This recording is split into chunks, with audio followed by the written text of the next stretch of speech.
अब आपके पास breathing difficulty patient आया तो सबसे पहले आपको क्या करना है?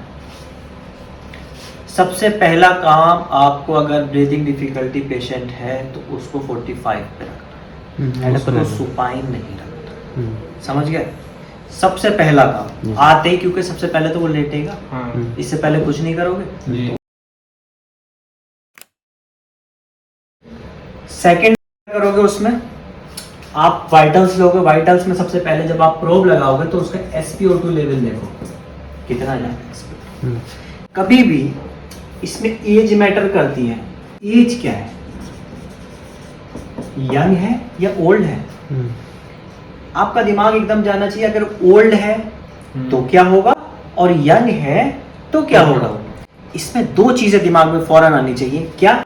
एक COPD, दूसरा अस्थमा।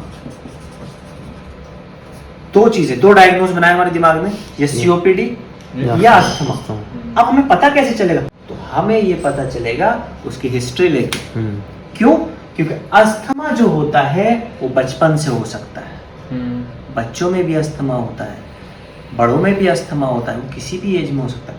लेकिन जो COPD होती है वो 40 के बाद होता है। 40, 45, 50 ऐसे पता चलेगा। काम क्या करता है ये काम क्या करता है? तो उसने कहा साहब ये जो है सीमेंट रेते की फैक्ट्री में काम करता है। सीमेंट रेता ढोते हैं तो क्या होगा ऑक्यूपेशन? सारा सीमेंट अंदर जाएगा। धीरे धीरे 1-2 साल में ब्रीदिंग डिफिकल्टी होगी। अब क्या कहा उन्होंने? साहब ये तो इन्हें तो 15 साल से सिगरेट पी रहे हैं लगातार। This is called COPD। बन गया डायग्नोस COPD। हमें क्या करना है? इमरजेंसी में क्या करना है? पेशेंट आया, हमेशा COPD वालों ऑक्सीजन भरमार नहीं करनी एकदम हम क्या करते हैं? ऑक्सीजन फ्लो 10 लीटर ऑक्सीजन खोल दी। गलत नहीं करना है ऐसा। समझ गए? करना क्या है? ऑक्सीजन देनी है, बिल्कुल देनी है। 45 डिग्री पे आपने उसे एलिवेट करा, ऑक्सीजन दी 2 से 3 लीटर पर। COPD वाले की कभी भी आपको SpO2 100% करने की जरूरत नहीं है। 90, 92, 93 अब ठीक है, इतनी 99 to 10 लीटर पर ऑक्सीजन खोलने की जरूरत नहीं है। फिर क्या करा? सेकेंडली नेबुलाइजेशन, नेबुलाइज करा उसे फौरन, है ना।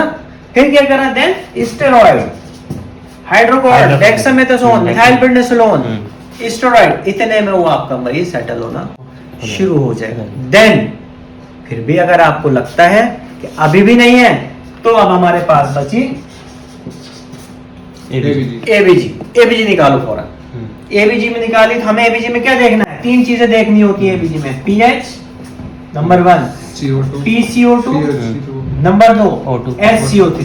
लेकिन ABG की रिपोर्ट हाथ में आई तो उसमें सबसे पहले क्या देखो? pH, O2, SO2। सबसे पहले क्या देखेंगे? क्यों देखेंगे SO2 हम? सबसे पहले SO2 हम इसलिए देखेंगे, पता चला सैंपल सही है या नहीं, पता चला वेनस तो नहीं आ गया। और अगर वेनस आ गया तो ये तीनों चीजें गड़बड़ हो जाएंगी सारी। समझ गए? अगर सैंपल वेनस आ गया तो ये SO2 से हमें क्या पता चलेगा? ऑक्सीजन। SO2 से हमें क्या पता चलेगा? सैंपल आर्टीरियल है या वेनस है ना। अगर ये तुम्हारा 94% है, 96 है, 98 है, 90 से अबव होना चाहिए तो हमारा सैंपल है आर्टीरियल, है ना। फिर 88 पे भी चलो ठीक है, आर्टीरियल है। लेकिन अब ज्यादा क्या, तुम्हारा 50% आ गया सैंपल तो वेनस हो गया। 50% मिला हुआ है, आर्टीरियल वेनस मिल गया तो ये रिपोर्ट गड़बड़ हो जाएगी तुम्हारी। हम देखेंगे पीएच की नॉर्मल वैल्यू क्या होती है? 7.35 से 7.45। ठीक है, ये नॉर्मल पीएच की वैल्यू होती है। अगर इससे नीचे गया तो क्या होगा? एसिडोसिस, और इससे ऊपर गया तो होगा अल्कलोसिस। समझ गए? PCO2 किसे दिखाता है? रेस्पिरेटरी को। SCO किसे दिखाता है? मेटाबॉलिक। समझ गए? PCO2 किसे दिखाता है? रेस्पिरेटरी यानी लंग्स के रिलेटेड। और SCO3 किसे दिखाता है? मेटाबॉलिक। समझ गए? अब आपने ABG देख ली। अब तुम्हारा पता चला कि पीएच तुम्हारा कम है, यानी 7.2 है। तो अगर पीएच मैंने बताया था 7 से कम होगा तो क्या होगा? एसिडोसिस। 7 से कम अगर पीएच है तो एसिडोसिस, 7 से ज्यादा है तो अल्कलोसिस। तुम्हारा पीएच क्या हो गया? 7.2 हो गया। और तुम्हारा PCO2 कितना होता है नॉर्मल? नॉर्मल होता है यही होता है 35 से 45। 45। ठीक है, ये नॉर्मल PCO2। अब ये तुम्हारा PCO2 70 आ गया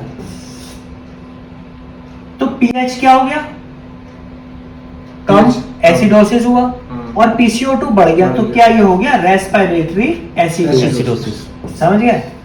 तो अगर ये पीएच ज्यादा बढ़ गया तो मरीज में क्या हो जाएगा? अनकॉन्शियस। समझ गए? ये नहीं समझे? समझ। हमें ये वैल्यू याद करनी है, पीएच की, PCO2 की, SCO3 की। पीएच बताता है एसिडोसिस है, अल्कलोसिस है। PCO2 बताता है रेस्पिरेटरी वैल्यू, और SCO3 बताता है मेटाबॉलिक वैल्यू। समझ गए? रिपोर्ट आती है, पहले SO2 देखोगे कि सैंपल सही है या नहीं। ठीक है?